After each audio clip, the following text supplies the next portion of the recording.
كنا جبالا في الجبال وربما سرنا على موج البحار بحارا لن تنسى أفريقيا ولا صحراؤها سجداتنا والأرض تقذف نارا كنا نرى الأصنام من ذهب فنهدمها ونهدم فوقها الكفار. The UAE always says that it has a ministry of tolerance with respect for all religions, not only for Islam, respecting other religions mandate to build their own places of worship, and this was it should be a normal news. Well, it's a regular thing. It's not like a big temple. That's it. So it's a place of worship for the Hindus, and it was one of the major places of worships, or one of the biggest places of worship around the world, and especially in the Gulf. But I just want to tell you one thing, Jacob. It's not the only Hindu temple in the Gulf. There is also one in Qatar. The fact that the UAE gives attention to places of worship out of respect to the residents is actually something that should be admired, not something that should be criticized. And now we are heading towards the end of 2022. By 2023, we'll have the Abrahamic House, where we have a synagogue and a mosque.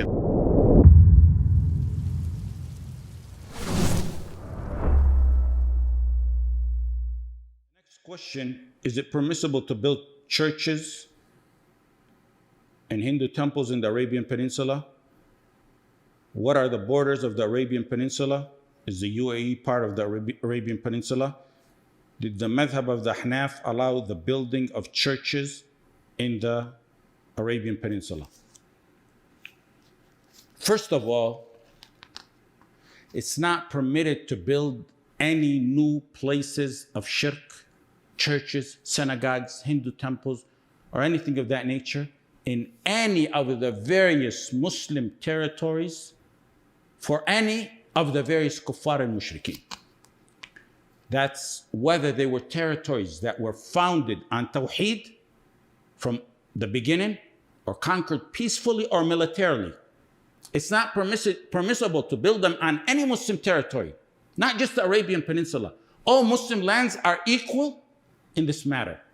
It's not permissible in what they refer to as Qatar, or what they refer to as UAE, or in Bilad al-Haramain, or in Egypt, or in Iraq, or even in Turkey, or even in Andalus, or any of the various Muslim territories, even territories that were among the Islamic territories at one point, and now they fall under some type of occupation. May Allah subhanahu wa ta'ala aid the Muslims to liberate them.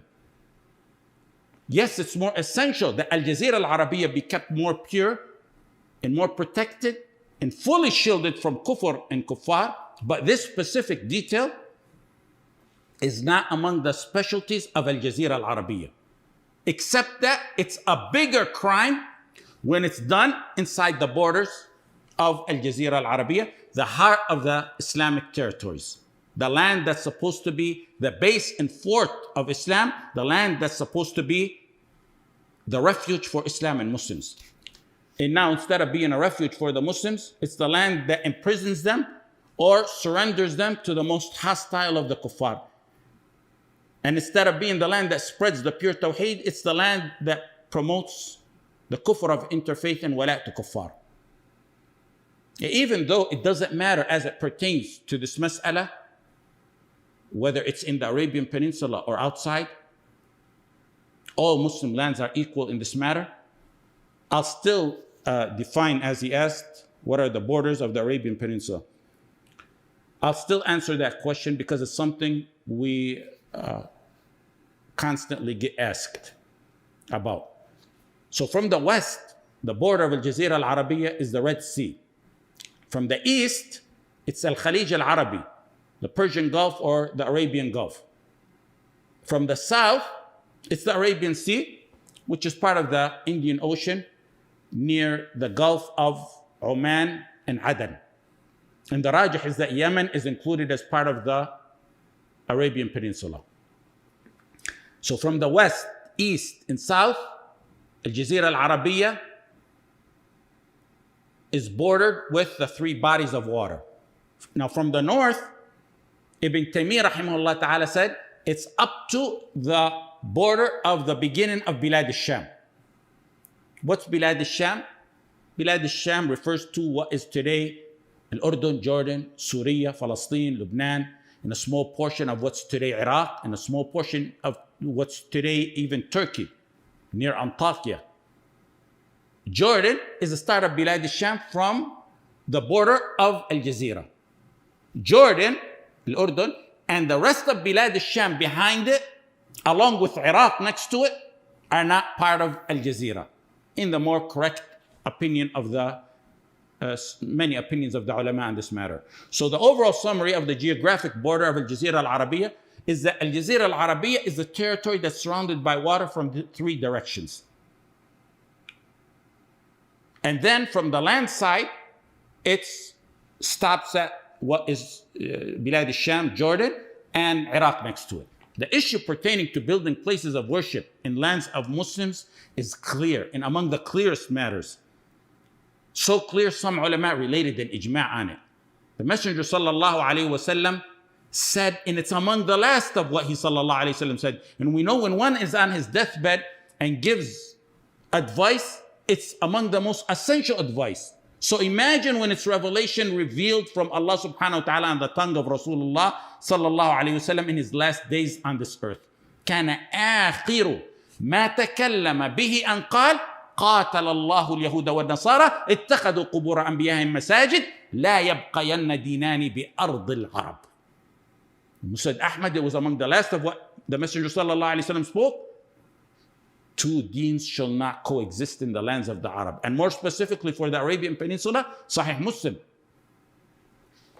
Hadith Umar bin Khattab radiallahu anhu. لأخرجن, the Messenger sallallahu alayhi wasallam said, لأخرجن اليهود والنصارى من جزيرة العرب حتى لا أدع إلا مسلما. And there's other narrations similar to that. And in Musā Ahmad, when the Messenger sallallahu alayhi wasallam was asked what he was sent with, he said, I was sent to destroy the idols. وَتُكْسَرَ الْأَوْثَانِ. Other hadith imply this as well. Even if there was no specific hadith on this matter, it wouldn't be needed because it's among the basics. Khamra is haram. It's haram to drink it, to sell it, and to buy it. So do you build a bar for them to drink in it? Zina and prostitution are haram. Do you build a prostitution house for them to commit zina in it? Shirk is the most horrendous sin committed on the face of this earth. Mightier than zina and alcohol and riba combined. Whoever falls into shirk is eternally destined to Jahannam. So how can one think it's permissible for Muslims to build them a cursed, doomed establishment, or to think it's permissible for them to construct it on the lands of the Muslimin? This is such a common matter that I said some ulama related an ijmā on it. And keep in mind, when we speak on this matter, there's a detail that's overlooked. When most of the ulama were talking about this issue, the earlier ulama especially, it was in the context of kuffar living in Muslim lands, building and fixing up their own places of worship. They prohibited that for them, to build them for themselves. It's them building these places of worship with their wealth and money and energy, yet it was still prohibited. Imagine when it's tawaghit who claim to be on tawheed, taking the wealth from the hungry stomachs of this ummah to build places of worship for the various mushrikeen who are hostile towards Islam and Muslimin. Among the ulama who related an ijmā on this matter is the Subki. He said there's ijmā that it's prohibited to build or renovate or fix or update or maintain a church. And of course, when you say a church, it includes other places of worship just like it for the mushrikeen in kuffar. Az-Zayla'i, who is a Hanafi, related an ijmā on this matter. He said kuffar living under Muslim rule in Muslim lands, if they wish to build places of worship, they are not permitted to do so by ijmā. And Al-Insaf and Al-Furu', they related that Ibn Taymiyyah Rahimahullah Ta'ala mentioned in Ijmā on this matter as well. In مختصر الفتاوى المصرية, he said, لا يجوز تجديد الكنيسة باتفاق المسلمين. And back in the days when Sheikh Bakr Abu Zayd was active in what they call the big ulama in Bilad al-Haramain, around the year 1420 or 1421, this matter was so obvious that they themselves even related in Ijmā prohibiting this matter. They said permitting and accepting places of worship for kuffar, like churches, or having specialized designated places of worship for them in any of the Muslim lands is among the mightiest forms of aiding kufr and displaying their symbols. What they meant by specialized designated places is something like what they have of designated prayer areas or the multi-faith prayer areas in hospitals and airports. And they considered that prohibited. Al-Hasan al-Basri said from the sunnah is to destroy the churches in old and new countries. Al-Tartushi in Siraj al-Muluk said Umar ibn Abdul Aziz rahimahullah ta'ala sent an order to his governor Urwa ibn Muhammad, who was his governor in Yemen, that no church or place of worship shall remain in the lands of the Muslims. And his governor Urwa carried that order out. Don't forget Al-Shurut Al-Umariyah. When Muslim lands were expanded and they got near Ash-Sham, where there's Christians, the Muslims needed to know how to deal with them. So Umar radiallahu anh made a list of rules to govern the relationship as it pertains to Ahl al-Dhimma. And they're referred to as Al-Shurut Al-Umariyah. Ibn al-Qayyim rahimahullah ta'ala mentioned them in his book Ahkam Ahl al-Dhimma, and other ulama did as well. Ibn al-Qayyim said their popularity, the popularity of these conditions is more sufficient than its chain. Because the ummah, he said, received these conditions in acceptance and mentioned them in their books and used them as proof, and the khulafa after Umar radiallahu anh abided by them. Among those conditions is that the Nasara, the Christians, are not permitted to build new churches or any place of worship in the lands of the Muslimin. Some ulama from the Hanabila, Malikiyya, and others went to the point of discussing or disputing the slight detail of allowing them to restore and repair portions of their places of worship if they decay over time. Subki said, بناء الكنيسة حرام بالإجماع وكذا ترميمها. Restoration and renovation and repair is haram. And that's the more correct opinion on that detail. All four madhahib, without a doubt, agree on the prohibition of building any place of worship for kuffar and mushrikeen in Muslim territories. Malik, Shafi'i, Ahmad, rahimahumullah, the madhab of the Ahnaf, all have specific statements on this issue. It's the opinion of all four madhahib, without a doubt. Now the question is, did the madhab of the Ahnaf allow building of churches in the Arabian Peninsula?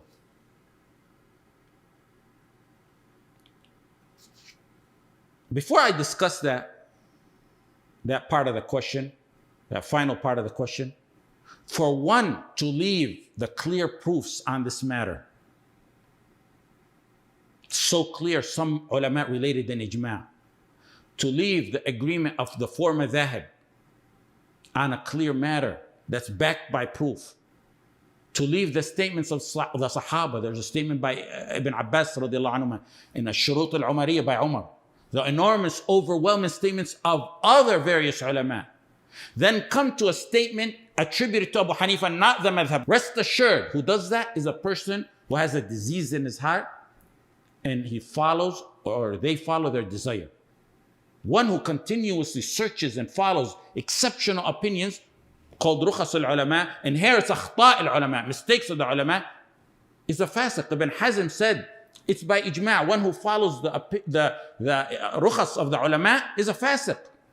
And we spoke on this, on the person who selects opinions that suit his desire many times. Al-Awzā'i, rahimahullah ta'ala, said, "Man akhadha binawadir al-ulama kharaja min al-Islam."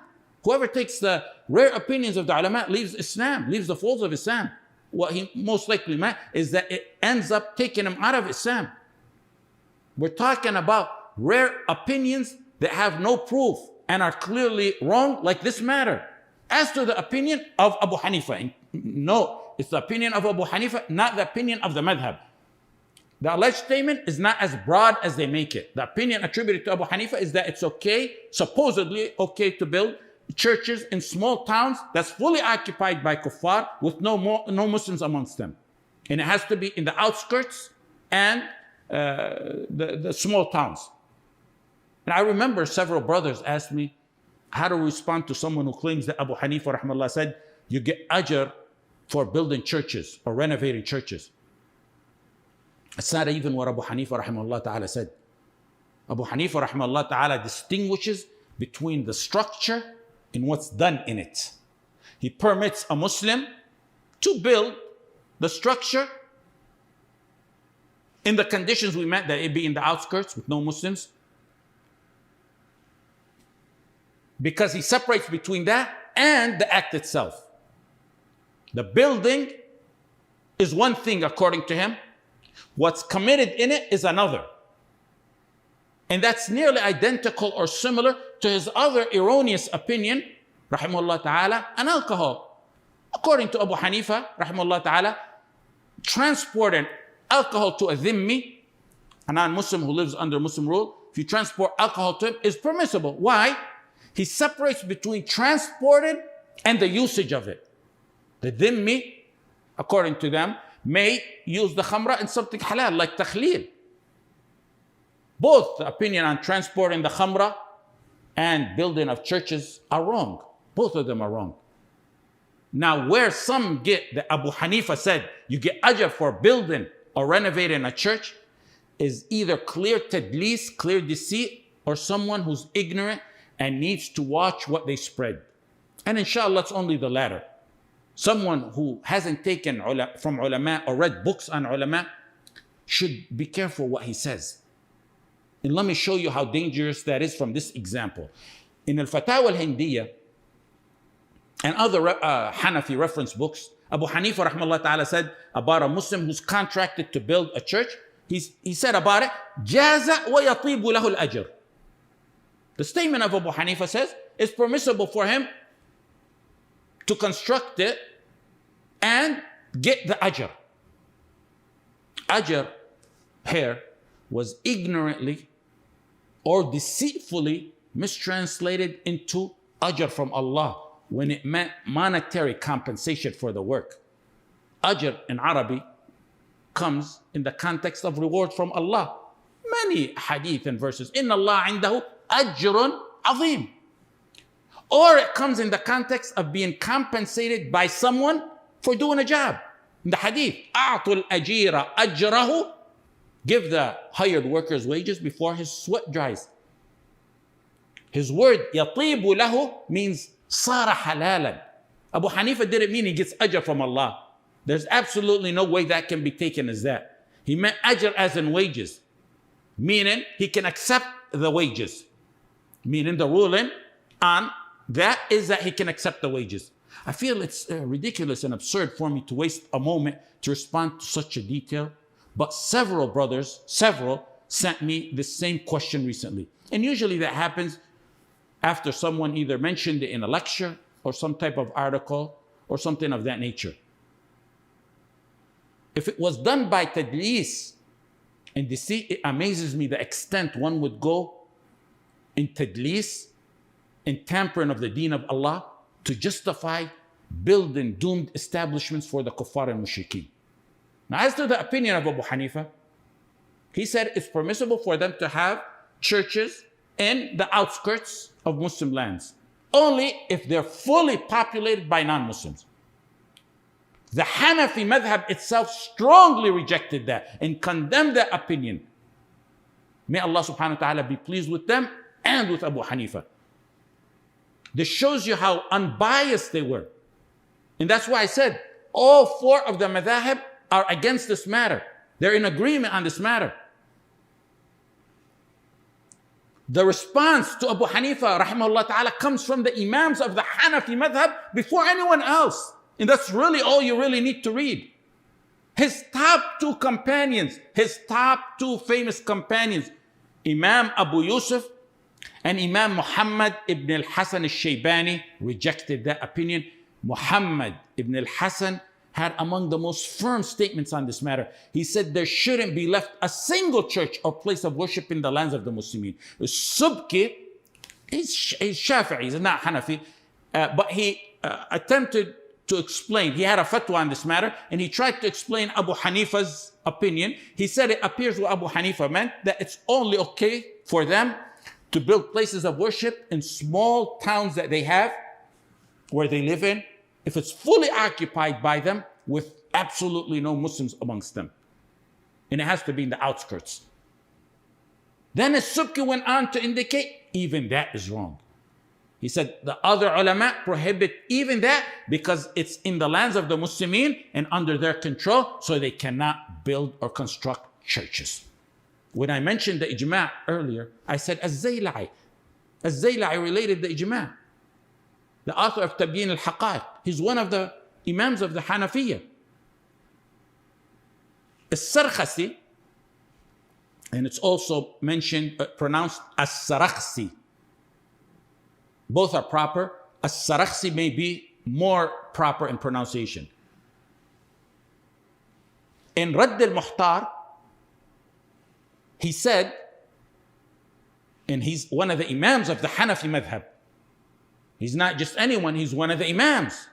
He said, the madhab on this is that it's not permissible to build places of worship for non-Muslims in small towns for anyone.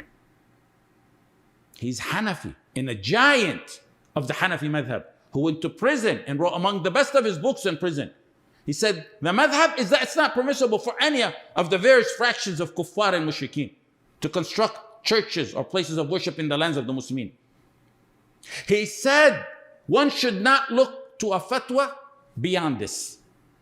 He said, it's not permissible to follow a fatwa that churches are permissible in small towns or in the outskirts, nor is it permissible to abide by it or accept it. And whoever gives such a fatwa should be interdicted from giving fatwas, because that's following one's whims and desires, and because that goes against the proof. Now he's a Hanafi. The bottom line on this matter is that Muslim territories are divided into three categories as it pertains to this matter. Territories founded and established on Tawheed in Islam from the beginning. Territories conquered by force. The ruling for both of those is the same. There can't be no places of worship in those territories other than the worship of Allah subhanahu wa ta'ala wahdahu la sharika lah. Places of worship for other than Allah have no room in those territories, old or new. The third type of territory is territories that were conquered through peace treaties by the Imam. In that situation, the Imam may allow them to keep what they have without public exposure or display of their shirk and kufr, and without being allowed to renovate or rebuild it if it's decayed or destroyed over time. And we said, the ulama mentioned the issue of minor restoration, and we said the correct opinion on that little detail is even that is not permissible. Having said that, this issue is among the many contemporary issues that unmask the munafiqeen of our time. When they come from politically motivated agendas and they attain their orders from their superiors, not from the Quran and Sunnah, you see the double standards and nifaq in this issue. You see those who are pro-Turkey, pro-Qatar, attacking what's referred to as UAE for a Hindu temple. When Qatar and Turkey themselves have churches, to us, they're all the same in this matter, because we speak from the pure foundation of the Quran and Sunnah. and the true manhaj of the Salaf, the pure Tawheed, the Hindu temples and places of shirk in what's referred to as UAE, or what's referred to as Qatar, or the cathedrals in Kuwait, and no different than that, and worse than that is the Husayniyat that they have in Bilad al-Haramain. And like that is the Husayniyat that are allowed in Afghanistan, or even in Iraq, in Egypt, and elsewhere throughout the Muslim territories. They're all the same in this matter. Worse than that is when kufr and shirk is allowed to be practiced openly and publicly while being protected and defended. Or when the construction of their doomed establishments are completed, they're celebrated and attended. This issue is an example of the many contemporary matters that will tell you who are the pirates of the da'wah of Imam Muhammad bin Abdul Wahhab and who are the genuine pure guardians of the manhaj of the Salaf, the followers of the pure Tawheed and the followers of Muhammad ibn Abdul Wahhab. To those extremists in obedience to their rulers who give precedence to what they do and say over the Quran and Sunnah, building places of shirk is haram. But if their rulers do it, they'll find the justification. Just like interfaith, it's kufr to them.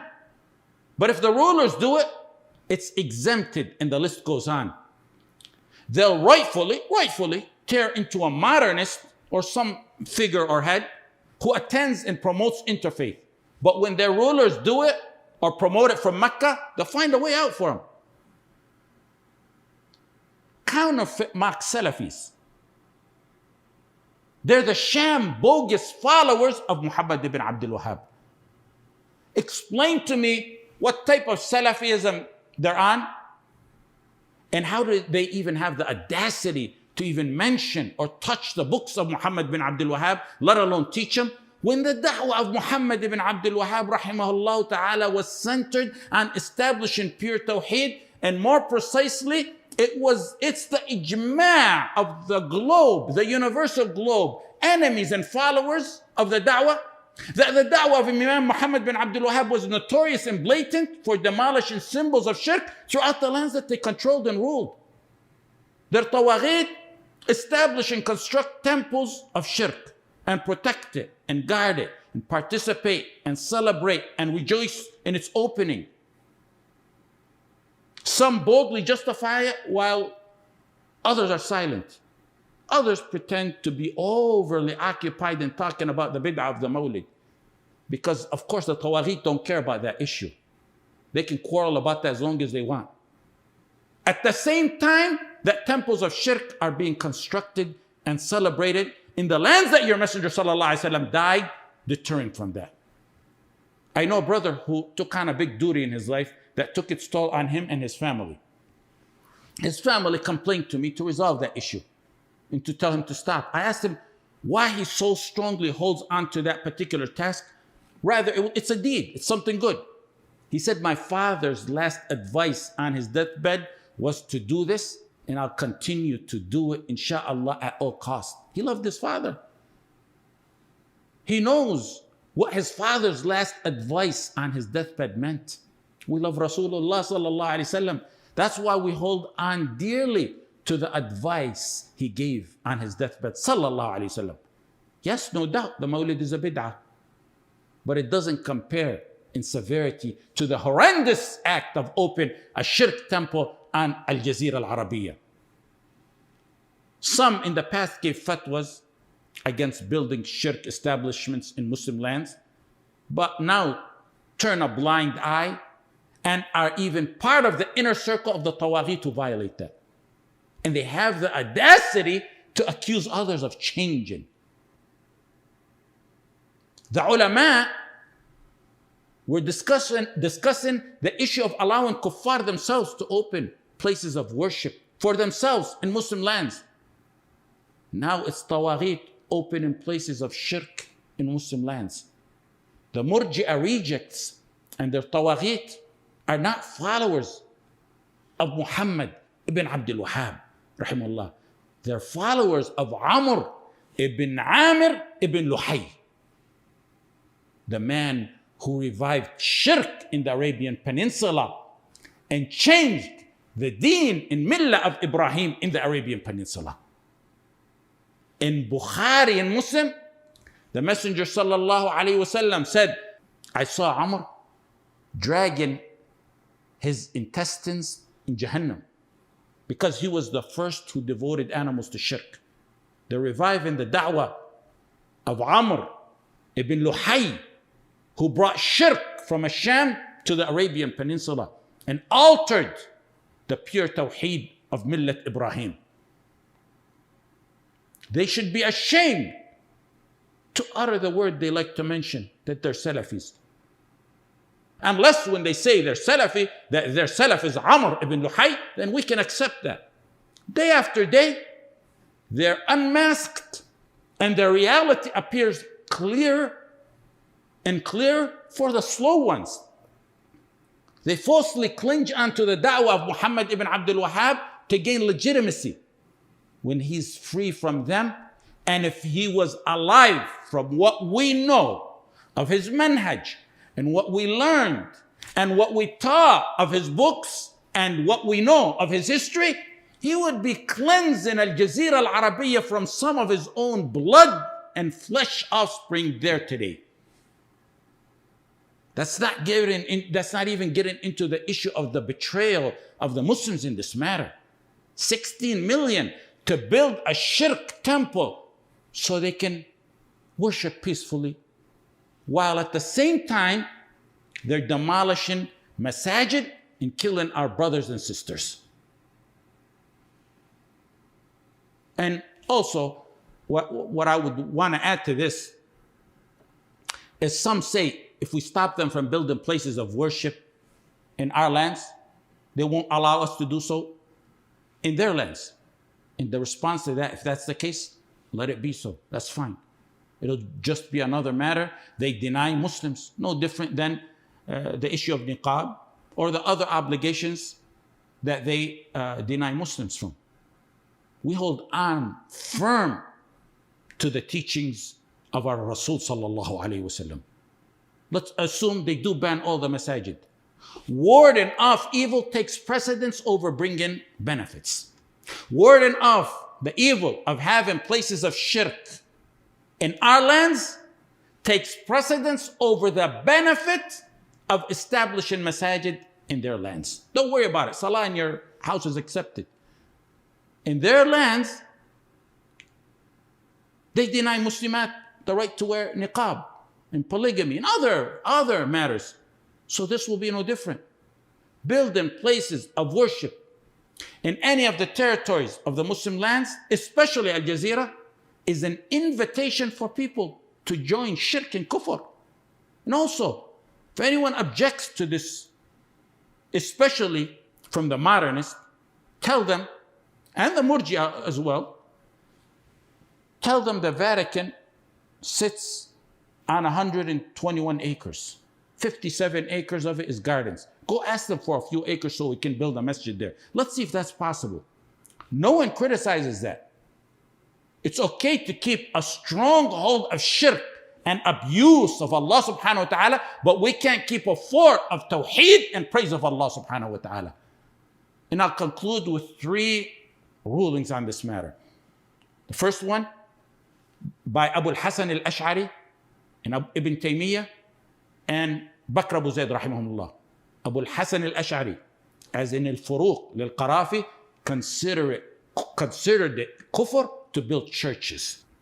Ibn Taymiyyah said, whoever believes that churches are the houses of Allah, Hindu temples and all other various places of worship for the kuffar are the same. So whoever believes churches are the houses of Allah and that Allah is worshipped in them, or what Jews and Christians do is ibadah and nearness to Allah, or if he likes what they do or is pleased with it, celebrating the opening. That's aside from building it. Or if he aids them in opening their places of worship and in establishing their deen and considers that nearness and obedience to Allah, then he is a kafir. And as we concluded previously with the question about children going to schools in the West, we concluded with a statement from Sheikh Bakr Abu Zayd, and I'll do the same with that here as well. He has a book called Khasa'is Al-Jazira Al-Arabiya, the specialties of the Arabian Peninsula. He said a kafir can't establish a church or any place of worship or any statue because Al-Jazira Al-Arabiya must be pure from false religions and due to the many ahadith on that. He also mentioned that the Imam himself is not allowed to permit that. Nor is he allowed to let it remain, whether it's new or old. He mentioned it in the context of the Arabian Peninsula because the book was pertaining to that matter. But that ruling applies to all Muslim territories. Finally, let me add another thing is that when I was very young, maybe 12 years old or so, there was a book that I recommend if it's still around. It's among the best books that compile proofs and the opinions of ulama on this matter. It's called Hukum Bina al-Kana'is, for one of the Shaykh of Ash-Shaykh, Ismail ibn Muhammad al-Ansari. It was freshly published and widely circulated back when my father was studying in Medina and we were children. Back then there was no internet and other matters that occupy people's time. In fact, there wasn't even but one TV channel and it was only on for a few hours of the day. So people read more frequently, especially talabat al-ilm. So when new books like that were published, they were circulated for free and they used to place them in the masajid or pass them around. Now they fully and openly violate what they previously published and what some gave a fatwa on. And the funny thing is that they change and they go around accusing others of changing. And that's just one of the examples of who really changes and who is really firm on Tawheed. I advise you to read that book and we'll conclude with that.